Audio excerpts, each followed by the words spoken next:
Minggu lalu kita membahas 3 poin. Sekarang kita membahas 6 poin.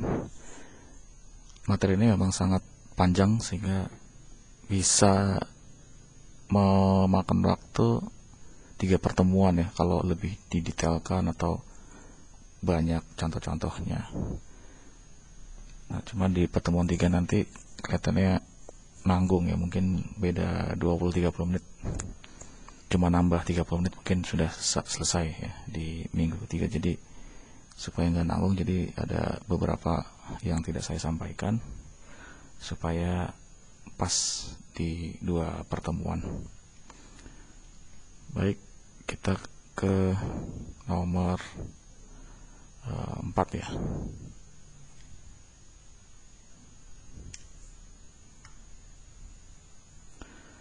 Mampu mengidentifikasi masalah, peluang, dan arahan ini adalah syarat yang keempat untuk menguasai mengembangkan sistem. Jadi kalau sistem mau dikembangkan itu mau dikembangkan ke arah apa, ke arah mana, itu harus tahu dulu problemnya apa. Dan lagi pula ketika mengembangkan bisa saja di tengah jalan itu ada hambatan. Kalau lebih contoh yang lebih menarik kalau menurut saya, karena saya juga tertarik kepada bidang ilmu lain gitu, tertarik kepada teknologi ya, saya lebih ke teknologi daripada sainsnya, tapi ya kombinasi boleh. Coba Anda cari di YouTube belajar tentang rocket science gitu. Jadi judulnya bukan rocket science sebenarnya, jadi 6 negara yang menggunakan teknologi roket. Yang kalau di Amerika kan udah bosan ya, tapi ada di Cina juga bisa berhasil, India berhasil. Kenapa kok dia bisa membuat roket itu, ada mengembangkan roket ya, itu langkahnya sangat banyak. Itu ya, sangat banyak. Jadi ketika sudah berhasil di langkah 3, ternyata ada problem baru. Sudah berhasil, oke, loncat, terus ada problem baru lagi di sini. Udah berhasil, terus ada problem lagi baru di sini. Gitu. Jadi ketika mengembangkan tuh, setiap pengembangan ada problem. Ternyata tidak semudah yang dibayangkan, cuma dikiranya problemnya cuma satu saja, enggak. Jadi ada problem baru. Di setiap problem sudah ada berbagai alternatif gitu. Ada berbagai opportunity misalkan. Terus dipilih gitu. Ketika dipilih, dijalankan, ternyata ada problem yang tidak yang tidak terpikirkan gitu. Tapi ternyata problem itu juga bisa di-solve. Terus lanjut gitu, kembangkan, lanjutkan, terus ada problem lagi. Akhirnya ending story-nya ya akhirnya berhasil ke mana? Ke angkasa gitu. Ini cerita tentang roket, bahan bakar roket ya. Bahan bakar roket hidrogen H2 H2O. Ya, bahan bakar roketnya memang terdiri dari hidrogen dan oksigen. Jadi dia dari air.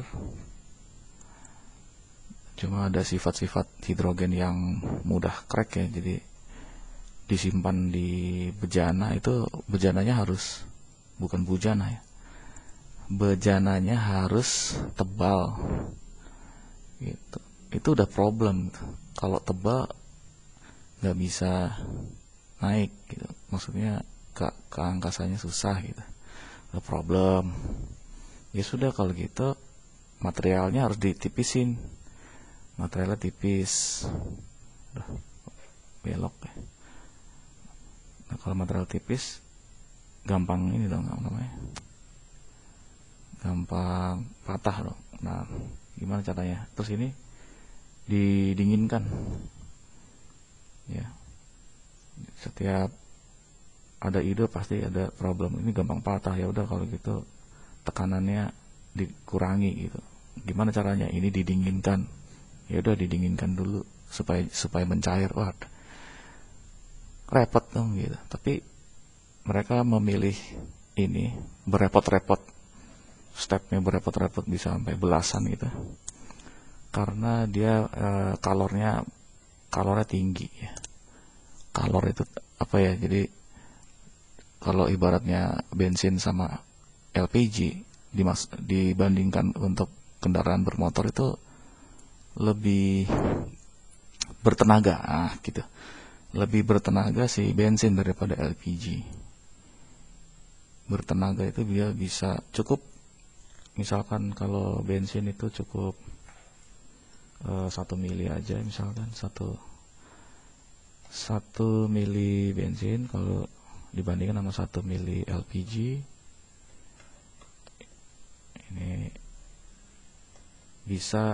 ini bisa mengangkat, misalkan bisa mendorong lebih berat gitu loh ceritanya, bisa mendorong objek-objek yang lebih berat daripada LPG. Makanya di antara berbagai bahan bakar ada juga bahan bakar minyak tanah juga buat roket masuk dalam alternatif, tapi memilihnya ini. Akibatnya ya prosesnya panjang, dibela-belain gitu. Ini khusus cerita ini ya, khusus cerita tentang H2O. Nah kalau cerita yang lain kayak ada metan, terus minyak tanah itu apa saya lupa itu, aftur kalau nggak salah. Nah, di situ ya prosesnya lebih pendek, tidak perlu ada pendinginan segala.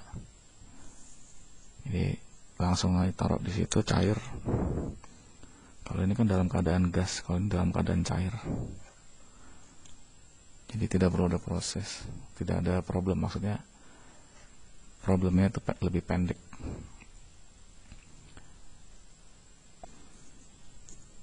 Kalau kita lihat di definisinya di sini kan ada tulisan situasi yang tidak diinginkan, yang menghambat organisasi dari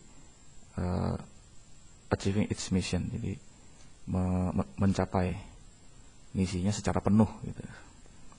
Yang menghambat organisasi untuk mencapai misinya secara penuh, visinya juga, tujuan-tujuan dan atau objektif lainnya gitu.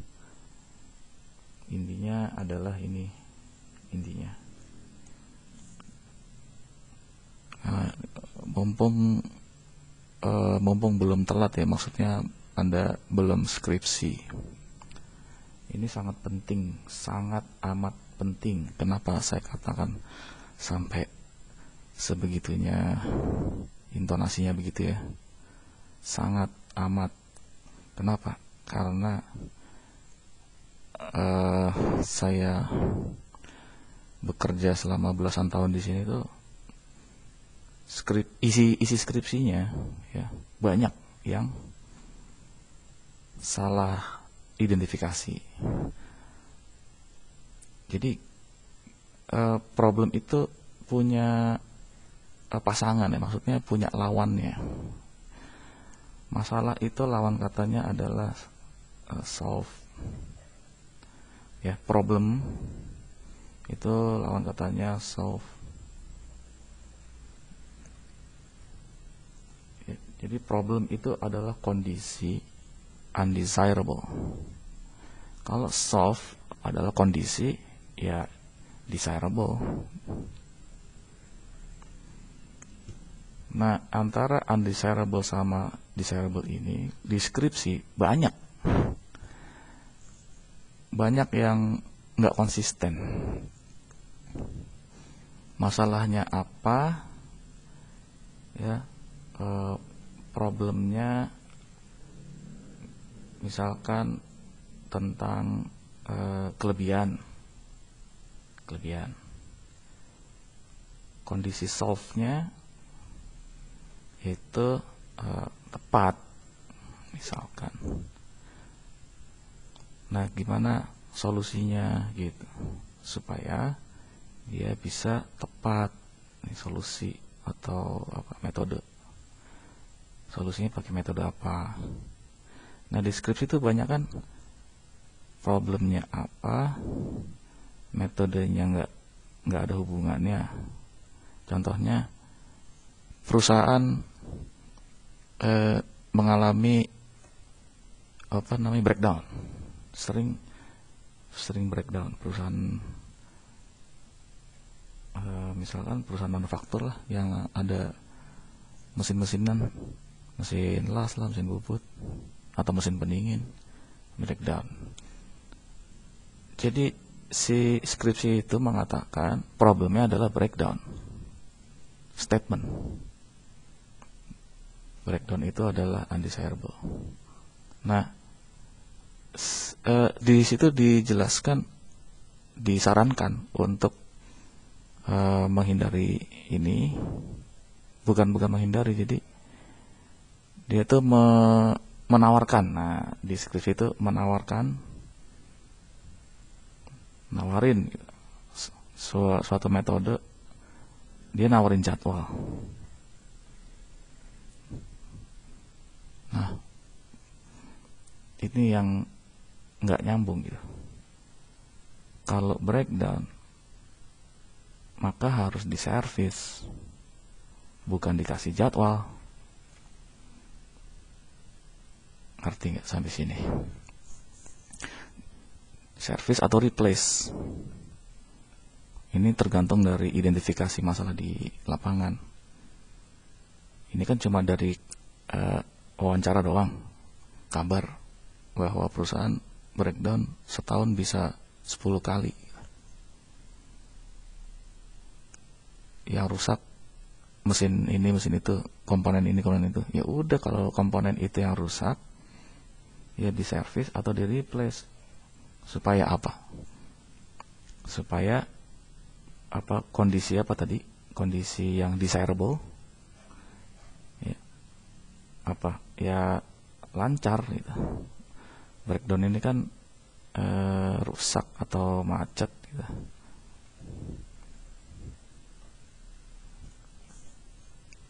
Deskripsi bilangnya mesin rusak, maka ini kan undesirable. Mesin rusak itu undesirable. Nah, desirable-nya apa? Ya lancar. Gimana caranya supaya lancar? Dikasih jadwal katanya. Kasih jadwal. Itu nggak nyambung gitu maksudnya. Nah, tadi saya bilang ini salah mengidentifikasi masalah. Yang salahnya di mana? Ya salahnya di sini. Identifikasi masalahnya itu bukan rusak. Ya. Kalau memang ngotot pakai metode penjadwalan atau RCM, pokoknya saya maunya ini, metode ini. Ya sudah, ini dirubah, jangan rusak. Karena nggak ada hubungannya rusak sama jadwal. Kalau rusak ya service atau replace. Ya, paham nggak sampai sini? Bahwa problem itu tidak semudah yang dibayangkan. Untuk cocok ya, supaya cocok dengan metodenya, banyak sekali skripsinya salah mengidentifikasi problem. Dalam artian, kok nggak cocok sih sama tujuannya metode ini? Kan ada metode RCM nih, kok nggak cocok sama tujuannya RCM? Emang tujuannya RCM apa? Ya tujuannya adalah membuat jadwal yang handal. Membuat jadwal apa? Jadwal service dan jadwal replace yang handal. Itu kan tujuannya RCM. Nah, kemudian mungkin Anda akan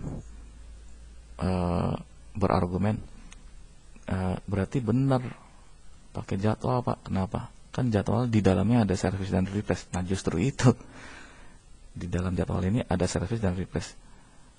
Dengan melakukan service dan replace, maka kondisi undesirable ini kan menjadi lancar. Karena apa lancar? Ya karena service dan replace. Benar saya yang tadi. Kondisi undesirable, gimana caranya bisa ke kondisi desirable? Service and replace. Ini lebih tepat daripada cuma kasih jadwal gitu. Bisa aja kasih jadwal, ini jadwalnya, tapi nggak di replace, nggak disiplin, misalkan. Atau montirnya lagi sakit, percuma kan? Dikasih jadwal percuma.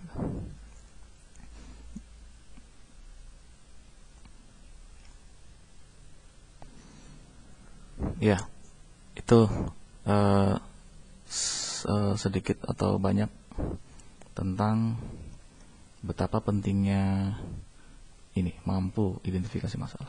Ini penting banget ini. Coba deh, coba kamu iseng cari skripsi dan cocokkan dengan komentar yang saya berikan tadi, saran-saran yang saya berikan. Ini undesirable ke desirable. Kamu cari aja, cukup sampai sini aja udah. Nggak usah sampai bawah-bawah, ini aja dah. Desirable-nya apa? Undesirable-nya apa di skripsi itu? Terus desirable-nya apa? Ini kan lawan kata kan? Ketika si skripsi bilang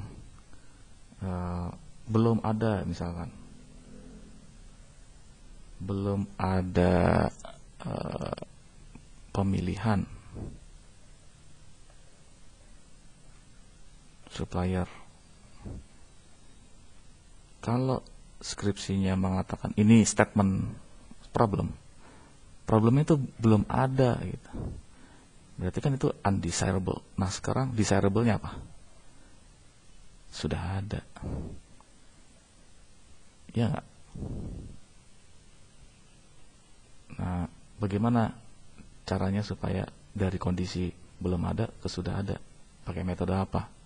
Nah disitulah yang kamu perhatikan metodenya. Emangnya metodenya bisa ngadain ini gitu loh ya.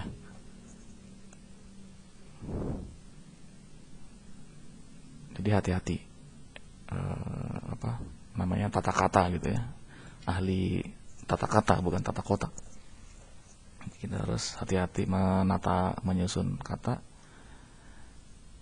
atau membacanya ya. Bagi penulis skripsi ya hati-hati menyusun kata-kata, tapi bagi pembaca harus hati-hati membacanya pelan-pelan. Baca berkali-kali baru ngerti nanti. Oke, lanjut ke opportunity. Adalah suatu a chance, itu peluang ya, kesempatan untuk memperbaiki organisasi. Even in the absence of identified problem. Sekalipun tidak ada problem, nggak ada problem, kok diperbaiki gitu. Jadi memperbaiki itu tidak harus ada problem, tanpa problem juga bisa diperbaiki.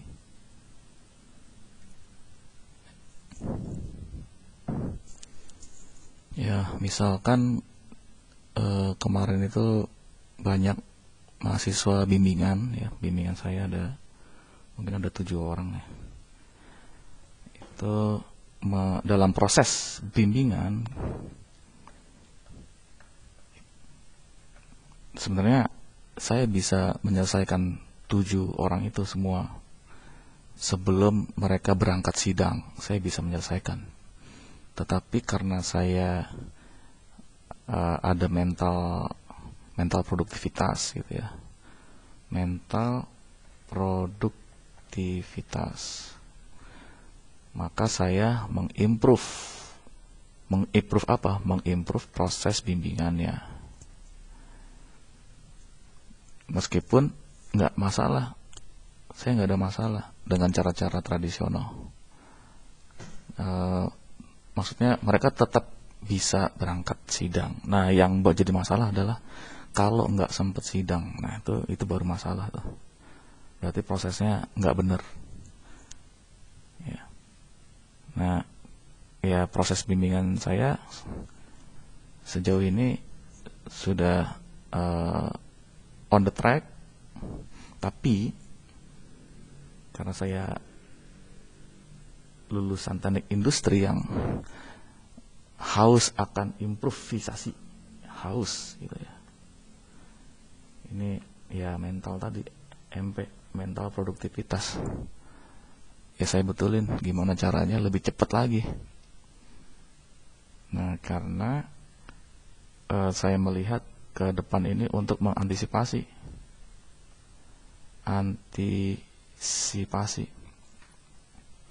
Antisipasi apa? Ya, peluang sama change. Opportunity itu ada chance untuk memperbaiki, tapi lawan opportunity apa nih? Jadi ada peluang gagal gitu, atau peluang hambatan. Bisa jadi ada hambatan. Jadi jangan on the track, ya. Itu yang saya antisipasi. Ini kan cuma istilahnya apa ya, antisipasi, faktanya belum ada,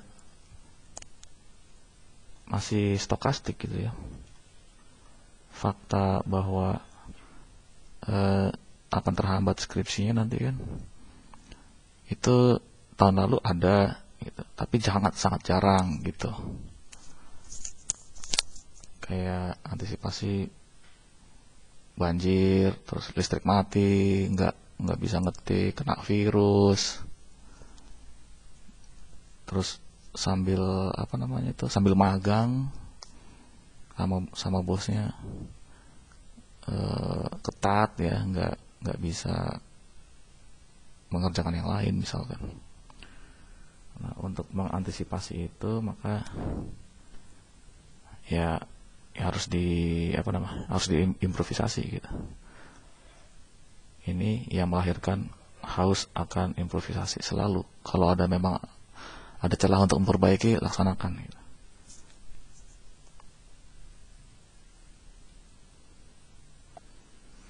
Kemudian direktif itu adalah arahan ya, direct.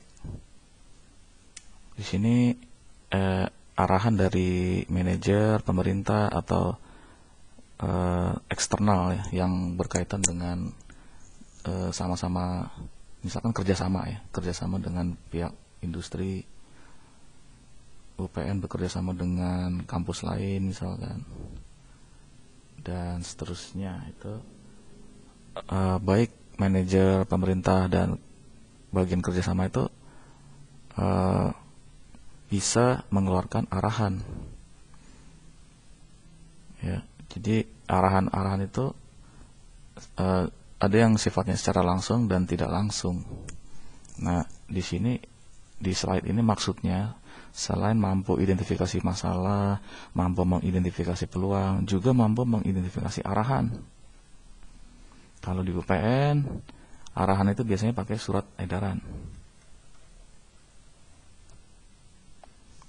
Arahan kepada dosen, kepada pegawai, kepada staf, arahan kepada keamanan, security, dan seterusnya. Nah, itu harus mampu mengidentifikasi. Nah, seringkali di UPN itu juga kesulitan mengidentifikasi arahan dari pemerintah, dari Kemendikbud gitu. Pada waktu itu, bukan yang sekarang ya. Jadi tahu-tahu ada kebijakan kelas nggak boleh lebih dari 30, atau ada kebijakan nggak boleh buka prodi kecuali prodi apa gitu. Kebijakan nggak boleh online atau boleh online, ada syarat-syaratnya. Itu harus proaktif gitu ya, si UPN ini. Proaktif apa? Visit, mengunjungi web Kemendikbud gitu. Nah, kalau sekarang udah lumayan. Kalau waktu dulu lah, sekitar mungkin 8-9 tahun yang lalu itu ya selalu telat, karena orang yang visit ke sini itu mungkin nggak ada atau udah terlalu tua, kurang produktif, nggak ngerti teknologi mungkin ya. Nah sekarang ini banyak informasi di WA, terus melalui surat edaran. Kalau yang pandemi sekarang kan arahannya dari mana itu? Apakah dari surat edaran atau dari web yang mengenai praktikum tatap muka gitu. Makanya harus ada mampu mengidentifikasi arahan. Gimana caranya ya? Zaman sekarang kan zaman informasi, kunjungi aja websitenya gitu, atau pantengin berita online. Ya, intinya slide itu adalah ini ya, ini penting nih, tiga-tiganya ini udah dilakukan ini, sudah dilakukan UPN, sudah dilakukan teman-teman dosen. Nah tinggal mahasiswa nih, apakah sudah melakukan apa belum. Kalau yang direktif ini kan mahasiswa arahan dosen nih, nah ini biasanya melalui WA ya. Kalau zaman sekarang ya, kalau zaman dulu tahun 2010 WA belum ada ya. Apa sudah ada BlackBerry kali ya, kayaknya. Jadi masih sama polanya, satu kelas diwakili oleh ketua kelas itu yang selalu mengidentifikasi arahan. Dan juga proaktif itu tidak hanya menunggu, tapi juga bertanya. Nah ini yang sudah dilakukan oleh mahasiswa sekarang nih, bertanya kapan ada nggak kuliah hari ini, terus Gmeet atau Zoom. Ini pertanyaannya si mahasiswa kepada dosen. Jadi tanpa menunggu, dia proaktif bertanya arahannya gimana. Bagus itu. Dan si dosen harus sabar. Maksudnya jangan ngomel-ngomel, nanya mulu gitu. Sabar dong gitu. Jangan juga kayak gitu si dosennya ya. Namanya kan manusia suka lupa, jadi mahasiswa itu mengingatkan. Ya sebaliknya, mahasiswa lupa, dosennya mengingatkan berulang-ulang sampai mahasiswanya bilang iya pak gitu. Masih tahu mulu gitu, maksudnya saya tahu lah intonasi bosan itu saya sudah paham. Oke lah, minta maaf deh kalau bosan, namanya juga manusia kan. Oke. Kita balik ke 9 syarat. 9 syaratnya tadi nomor 4 sudah ya. Sekarang tunggu. Ya ini sudah. Sekarang menjelaskan metode PIS.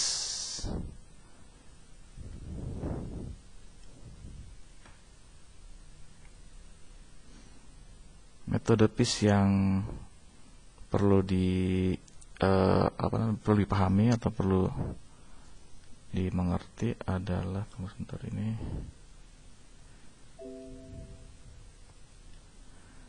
Sebelum ke sana, PIS ini ternyata suatu singkatan. P itu adalah performance, I adalah informasi, E adalah ekonomik, dan seterusnya lah. Ya baca sendiri, nanti tinggal di pause aja. The need to correct or improve. Metodenya itu. Ngapain sih metode ini?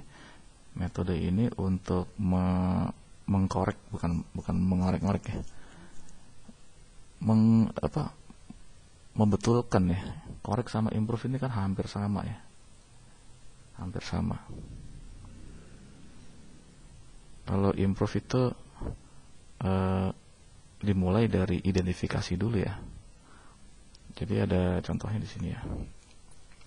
Kita langsung saja biar cepat. Saya zoom dulu deh. Nah, di sini the PIS problem solving framework and checklist. Nah, checklist nih.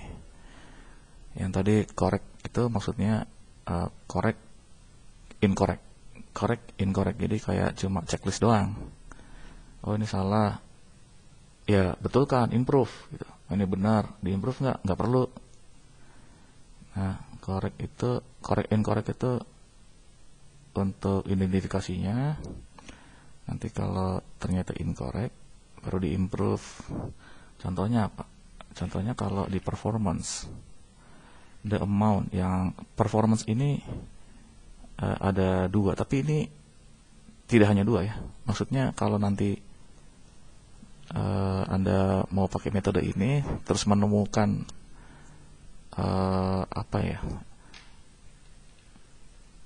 menemukan lebih dari dua lah intinya. Anda bisa menambahkan A, B, C gitu. Ya, begitu juga dengan performance. Performance ini juga, ini kan piece ya. Piece ini juga bisa nambah. Kalau kita lihat di sini, note that the categories of piece are not mutually exclusive. Apa tuh artinya? Kalau ini tidak intinya bisa terjadi bersama-sama. Kalau kalau mutually exclusive ya, kalau notnya dihilangkan, mutually exclusive itu terjadi cuma sendirian. Sendirian tuh ya tunggal. Nah, ini enggak ya. Kategori pieces itu bisa mendeteksi atau mengidentifikasi masalah yang mana masalahnya bisa muncul bareng-bareng gitu lah. Some possible problems show up in the multiple list, itu maksudnya. Ada problem-problem yang kemungkinan besar show up in multiple list gitu. Jadi centang di sini, centang di sini, centang di mana-mana bisa gitu. Also the list of possible is not exhaustive. Apa nih exhaustive nih? Jadi dia kalau exhaustive itu, kalau notnya dihilangkan, exhaustive itu adalah keseluruhan. Semuanya harus dicentang gitu. Enggak juga gitu. Ya cuma centang satu aja juga boleh gitu. Kalau emang ada sistem yang saking sempurnanya dia cuma ada masalah di salah satu kategori. Kategorinya kan ada berapa? Ada 6 ya. PIE, CES.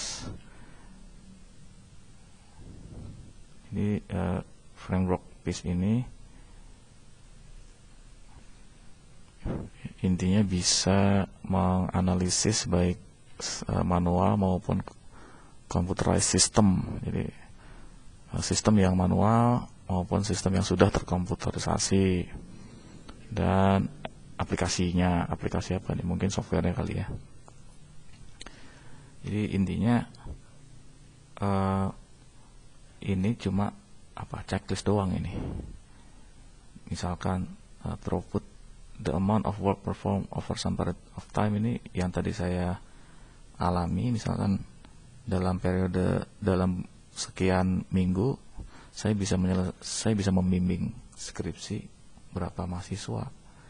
Apakah cuma bisa 5 doang atau bisa 20? Nah, tapi kan ada peraturan ya. Arahan dari Kemendikbud, tidak boleh lebih dari 8 satu semester ini. Tidak boleh. Terus ada arahan punishment-nya enggak gitu. Nah, tidak ada di Kemendikbud, tidak mengarahkan punishment bagi dosen yang lebih dari 8, itu tidak ada arahannya. Ya paling tidak dibayar, cuma gitu aja. Misalkan kedapatan 15 mahasiswa, maka yang dibayar cuma 8, mengacu pada arahan Kemendikbud tentang batas maksimal membimbing skripsi. Kembali ke sini, jadi misalkan kalau saya 15 gitu ya, justru malah dicentang nih si throughput ini incorrect. Salah, nggak boleh lebih dari 8 gitu. Kenapa? Ada alasan tersendiri dari sana. Nggak mungkin lebih dari 8 tuh, memangnya nggak ada kegiatan lain gitu misalkan. Memangnya dosen itu cuma bimbing doang? Kan dosen juga bikin buku, bikin soal, bikin penelitian, bikin macem-macem lah. Bikin soal aja bisa berhari-hari ya. Kayak bikin soal UTBK itu katanya di karantina 40 hari, seingat saya. 40 hari itu di karantina atau 2 bulan ya. Itu nggak ketemu keluarganya. Tidak boleh ketemu keluarga. Jadi dokumen yang sangat amat rahasia UTBK itu ya, soal-soalnya.